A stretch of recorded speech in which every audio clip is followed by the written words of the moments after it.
എത്ര പഠിക്കാൻ നോക്കിയിട്ടും നമ്മുടെ ഈ പോർഷൻസ് തീരുന്നില്ല അല്ലേ? നമ്മൾ ചിലപ്പോൾ ലേറ്റ് ആയിട്ട് തുടങ്ങിയതുകൊണ്ടായിരിക്കാം, അല്ലെങ്കിൽ നമ്മൾ നേരത്തെ തുടങ്ങിയിട്ടുണ്ടെങ്കിൽ തന്നെ നമ്മൾ പഠിക്കുന്ന രീതി ശരിയല്ലാതെ ആവുമ്പം, അതായത് ചിലപ്പോൾ നമ്മൾ ബൈഹാർട്ട് ചെയ്യുന്നുണ്ടാവും.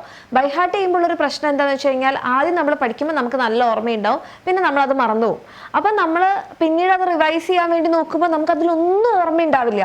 അപ്പം നമ്മളെ സംബന്ധിച്ചിടത്തോളം എന്തായിരിക്കും, അതൊരു പുതിയ ചാപ്റ്റർ പോലെ ഉണ്ടാവും. അപ്പം നമുക്ക് ഈ പഠിച്ചിട്ട് തീരുന്നുണ്ടാവില്ല, അല്ലെ സിലബസ് തീരുന്നുണ്ടാവില്ല. അതല്ലെങ്കിൽ നമ്മൾ നേരത്തെ പഠിച്ചു തുടങ്ങിയിട്ടുണ്ടാവില്ല, ലാസ്റ്റ് മിനിറ്റിലേക്ക് വെച്ചിട്ടുണ്ടാകും. ഓക്കെ, പ്രത്യേകിച്ച് നമ്മുടെ ഈ +1 സിലബസ് നിങ്ങൾ അറിയാതെ ആയിരിക്കും നിങ്ങൾ തുടങ്ങിയിട്ടുണ്ടാവുക അല്ലേ? കാരണം നമ്മൾ 10ാം ക്ലാസ്സിൽ നിന്ന് +1 വരുന്ന സമയത്ത് ഇതെന്താ 10ാം ക്ലാസ് പോലെ ഉള്ളത് എന്നുള്ള ഒരു തെറ്റിദ്ധാരണയിൽ നമ്മൾ +1 അല്ലെങ്കിൽ നമ്മൾ എന്ത് ചെയ്തിട്ടുണ്ടാവും, നമ്മൾ +1 അണ്ടർ എസ്റ്റിമേറ്റ് ചെയ്തിട്ടുണ്ടാവും. ഇതൊക്കെ നിസ്സാരം അല്ലേ? നിസ്സാരമാണെന്ന് വെച്ച് കഴിഞ്ഞാൽ നിസ്സാരം തന്നെയാണ്. പക്ഷെ നമ്മൾ സ്റ്റാർട്ടിങ് മുതലേ മനസ്സിലാക്കി പഠിച്ചിട്ടുണ്ടെങ്കിൽ, അല്ലാത്ത ഒരാളെ സംബന്ധിച്ചിടത്തോളം അത്ര നിസ്സാരമല്ല. കാരണം ചാപ്റ്റേഴ്സിൻ്റെ എണ്ണവും അതിൻ്റെ കണ്ടന്റിൻ്റെ ഡെപ്തും എല്ലാം വ്യത്യാസമുണ്ട്. പ്രത്യേകിച്ച് ഇനിയിപ്പോൾ മലയാളം മീഡിയത്തിൽ നിന്ന് ഇംഗ്ലീഷ് മീഡിയത്തിലേക്ക് വന്ന മക്കൾക്കാണെങ്കിൽ ആ സിലബസിലേക്ക് ഒന്ന് അഡാപ്റ്റ് ആവാൻ തന്നെ നമുക്ക് കുറച്ച് സമയമെടുക്കും, NCERT സിലബസിലേക്ക് വരാൻ വേണ്ടിയിട്ട്. അപ്പോൾ ഇങ്ങനെ പല കാരണങ്ങൾ കൊണ്ട് നിങ്ങൾക്ക് ഇപ്പോൾ തോന്നുന്നുണ്ടാകും എത്ര പഠിച്ചിട്ടും തീരുന്നില്ല, ഇതിങ്ങനെ ഒരു കടൽ പോലെ കിടക്കുകയാണ് അല്ലേ? അപ്പോൾ നമുക്കൊരു റിയലൈസേഷൻ വന്നു, ഇതിങ്ങനെ പോയി കഴിഞ്ഞാൽ ശരിയാവില്ല, നമ്മൾ എന്തായാലും പഠിച്ചു തുടങ്ങണം.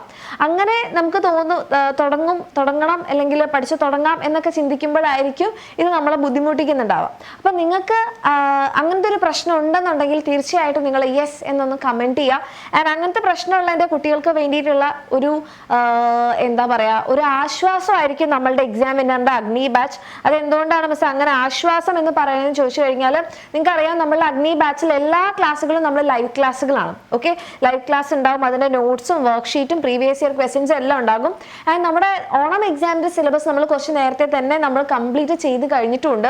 ആൻഡ് ഇപ്പോൾ നമ്മളുടെ അഗ്നി ബാച്ചിൽ നമ്മൾ ഷോർട്ട് നോട്ട് ലൈവ് മാരത്തൺ ക്ലാസ്സുകളാണ് പോയിക്കൊണ്ടിരിക്കുന്നത്. അപ്പോൾ പഠിച്ചിട്ട് തീരാത്ത ഒരാളെ സംബന്ധിച്ചിടത്തോളം ഈ ഷോർട്ട് നോട്ട് വെച്ചിട്ടുള്ള ലൈവ് ക്ലാസ്സുകൾ എന്തായിരിക്കും, ഭയങ്കര എഫക്റ്റീവ് ആയിരിക്കും. ഓക്കെ, അത് മാത്രമല്ല, ഇനി നിങ്ങൾക്ക് അങ്ങനെ ഷോർട്ട് നോട്ട് വെച്ചിട്ട് ചാപ്റ്റർ പഠിച്ചു കഴിഞ്ഞാൽ ശരിയാവില്ല, നിങ്ങൾക്ക് ഡീറ്റെയിൽ ആയിട്ട് പഠിക്കണം എന്ന് തോന്നുകയാണെങ്കിൽ തന്നെ നിങ്ങൾക്ക് ഈ ലൈവ് ക്ലാസ്സുകളുടെ റെക്കോർഡിങ്സ് ഉണ്ടാകും.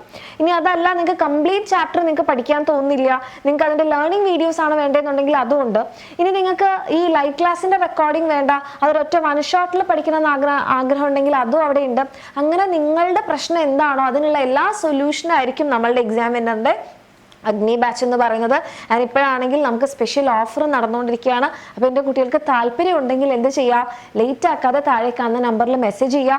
അത് മാത്രമല്ല, നിങ്ങൾക്ക് വേണ്ടിയിട്ടുള്ളൊരു സ്പെഷ്യൽ ന്യൂസ് കൂടി ഉള്ളത്, നിങ്ങളുടെ ഈ ഒരു ഓണം എക്സാമിന് വേണ്ടിയിട്ടുള്ള കുറച്ച് അടിപൊളിയായിട്ടുള്ള കാര്യങ്ങൾ, കുറച്ച് എക്സ്ട്രാ കാര്യങ്ങൾ പറഞ്ഞു തരാൻ വേണ്ടിയിട്ട് ട്യൂസ്ഡേ 7 PM നമ്മളുടെ എക്സാമിനറിൻ്റെ +1 ചാനലിൽ ഒരു ലൈവ് ഉണ്ട്. അപ്പോൾ ഈ ലൈവ് നിങ്ങൾ ആരും മിസ് ചെയ്യാതിരിക്കുക, വെരി ഇമ്പോർട്ടൻറ്റ് ലൈവ്. ഓക്കെ, അപ്പോൾ നിങ്ങൾക്ക് താല്പര്യമുള്ളവരാണെന്നുണ്ടെങ്കിൽ നിങ്ങൾക്ക് താഴെ കാണുന്ന നമ്പറിൽ മെസ്സേജ് ചെയ്ത് നമ്മളുടെ ബാച്ചിൽ അഡ്മിഷൻ എടുക്കാം. ഓക്കെ.